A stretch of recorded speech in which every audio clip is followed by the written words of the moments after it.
আগামী দিনে যাতে আরো বেশি বেশি করে দিতে পারেন তার চেষ্টা রাখবেন।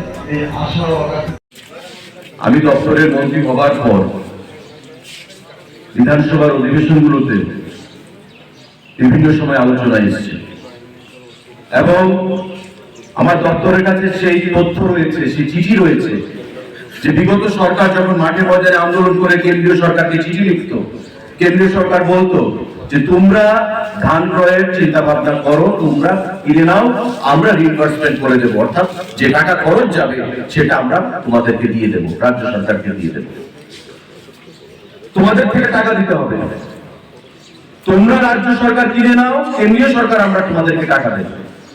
সেই চিঠিও আমার কাছে রয়েছে, কিন্তু রাজ্য সরকার তদানীন্তন কোনো চিন্তা ভাবনা করেনি, মানসিকতা তাদের ছিল না, শুধু মানুষকে বিভ্রান্ত করা, কৃষকদেরকে বিভ্রান্ত করা, মিছিল মিটিংয়ের লম্বা লাইন করা। আমরা বলেছি নির্বাচনের প্রাককালে 2018 সালের আগে যে আমাদের সরকার যদি প্রতিষ্ঠিত হয় আমরা বছরে 2 বার কৃষকদের কাছ থেকে সহায়ক মূল্যে ধান ক্রয় করব, এবং আমরা সেটা করেছি। এবং 2018 সালে সরকার গঠনের পর আমরা প্রথমবার টার্গেট ছিল 10,000 এমপি, আমরা 10,405 এমপি ধান ক্রয় করেছি। দ্বিতীয়বার 10,000 এমপি টার্গেট ছিল, 16,870 এমপি আমরা টার্গেট অ্যাচিভ করেছি। তৃতীয়বার আমাদের 10,000 টার্গেট রেখেছে সরকার, 12,891 এমপি আমরা টার্গেট সেখানে অ্যাচিভ করেছি। প্রতিবার আমরা যে টার্গেট রেখেছি তার থেকে বেশি আমরা অ্যাচিভ করেছি।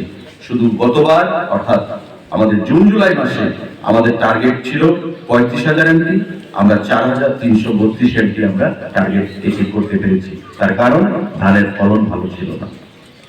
আর এবার বছরে 2 বারের মধ্যে এবার ডিসেম্বর মাসে যেটা সেকেন্ড ক্রপ, তার জন্য আমরা লক্ষ্যমাত্রা ধার্য মাত্রা রেখেছি 50,000 এমপি। এখন পর্যন্ত আমরা 6,891 এমপি অ্যাচিভ করেছি। যেটা আমি বলেছি যে বৃষ্টির জন্য ধান ক্ষতি হয়েছে এবং